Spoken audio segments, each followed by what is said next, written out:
Welcome to the Varietal Show. This is me, Chris Sawyer, down here in my cellar. I've got the great man, David Wilson, with me. And here we are, Dave and me and Henry. And this is a little bit of a different Varietal Show because I get to be here with one of the great radio stars of the world.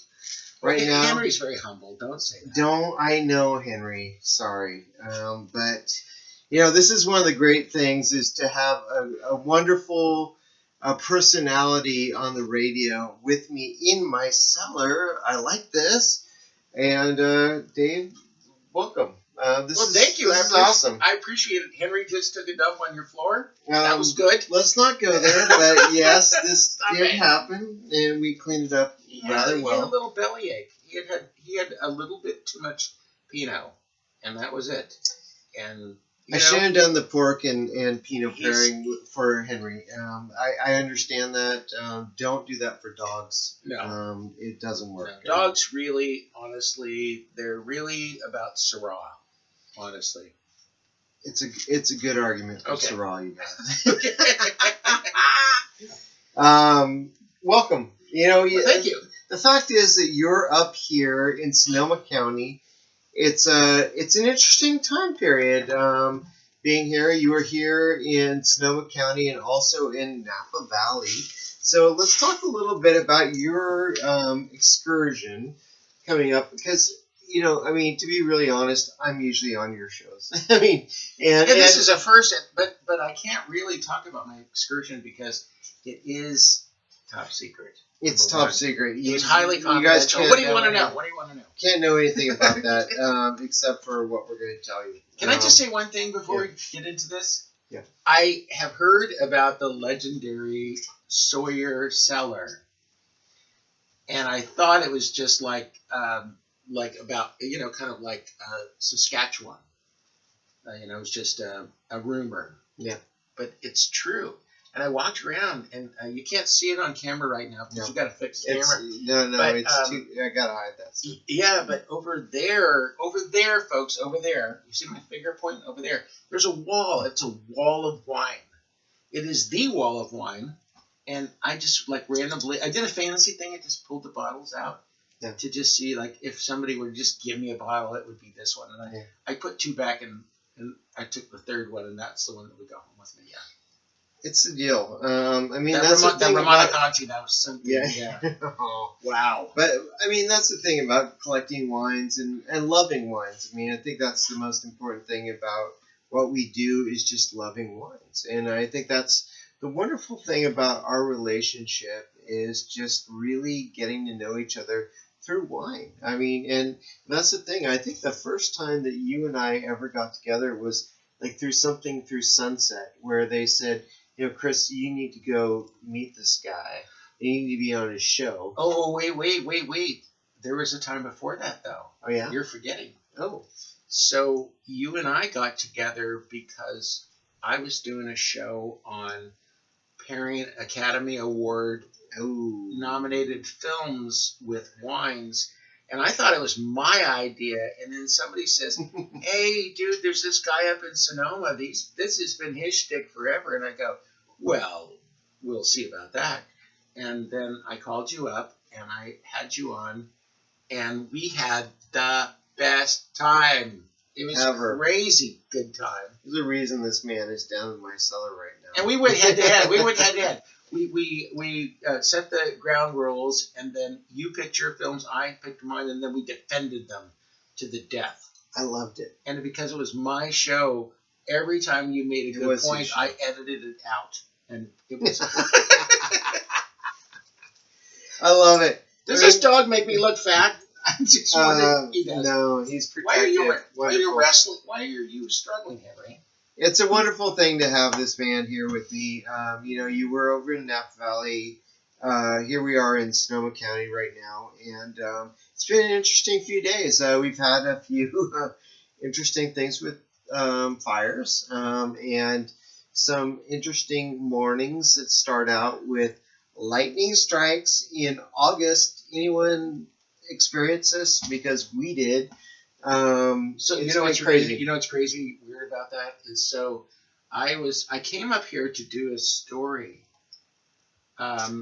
with Bonnie Meyer, who founded One Silver of the Oak greats. with Justin, and she just came out with a book that's just crazy because it's not just about the founding of Silver Oak; it's about this forbidden love affair, but also a lot of the really super metaphysical things that have happened since Justin's passing.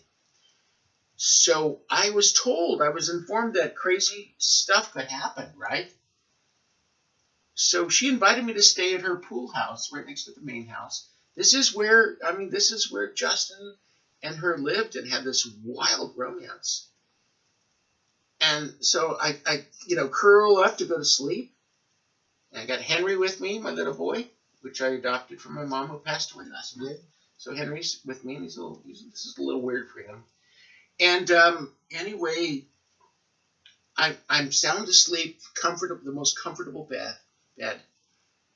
And then like about 5:30, 6 o'clock in the morning, there was this explosion. Now remember, I just said that I was told crazy things could happen. Yeah.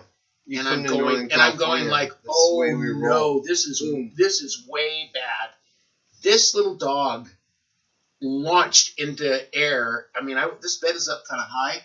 He was up and on my chest in like 1 second. He was so terrified, and then this just like torrential rain came down, this thunder and lightning and craziness, and I'm thinking, oh, I don't think Justin wants me to do this interview. Yeah. Right? Weird, huh? I think so. Well, we did a good interview, and I think it was really a great trip. You know, I got to say one thing too for Justin. You know, my father-in-law was best friends with him, and you know, your stories and my stories together. If you guys have ever had Silver Oak, I mean, the legacy is the real deal, and I think that really when you read Bonnie's book, I mean, that's the thing is like there's a lot of romance behind this brand that people don't know. I mean, it's not even a lot of romance. It's a torrid romance. It's a torrid romance. Which she, by the way, describes in torrid detail. Yeah. Well, you know, my mother-in-law was Miss Kern County, and I expect nothing less from Justin to go for the same thing. You know, you better explain that. Okay. I don't need to explain that. It just is what it is. You know, but the fact is that you know, wonderful people find each other, and I feel like that there's a lot more behind the Silver Oak brand than a lot of people think. So tell us a little bit, just because I brought that up, Silver Oak. What does that mean?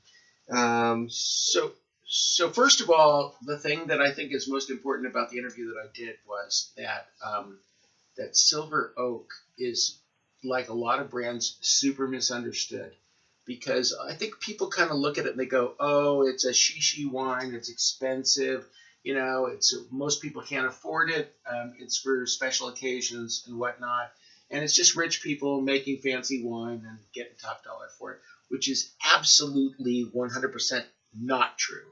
Yeah. These were dirt poor people who said, we can't afford to, and we don't want to make a bunch of different varietals.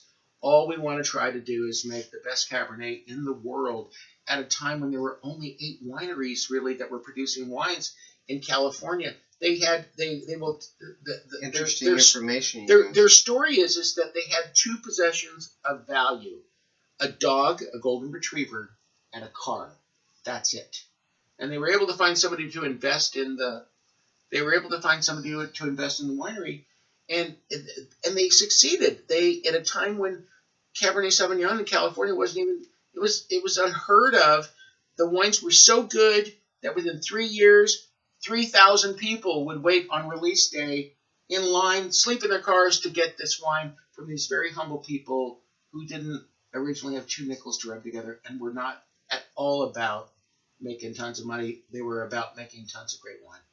Period. It's amazing. Isn't that the truth? You know this. It is what California really is about. I mean, for everyone out there that compares this with Europe, you have to learn this stuff because these grapes were not indigenous here. I mean, how did we get them? They came in especially for Napa Valley in the 1880s when they first came in.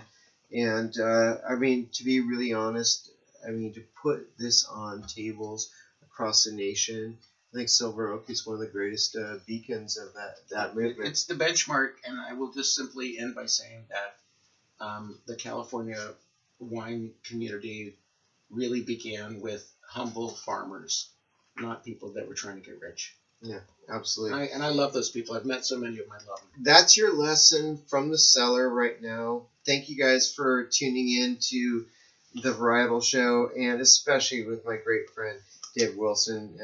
I mean, this is an amazing thing, and his amazing show, Grape Encounters. Grape Encounters. Gotta get a plug in there. And you gotta plug this guy because he's the man. And usually I am on his show, and he's in my cellar. I have control of this man at least for a little bit tonight with more wine and him and I and the dog, and we'll have some fun. But thanks for joining us right now, and please tune in to everything that we're doing, both of us, and it's just a wonderful thing to have you down here, David. Thank you, buddy. Absolutely. You're my. You know, I love you. I like all the other songs. I love you. Thank you, brother. I just wish you weren't married. Moving on.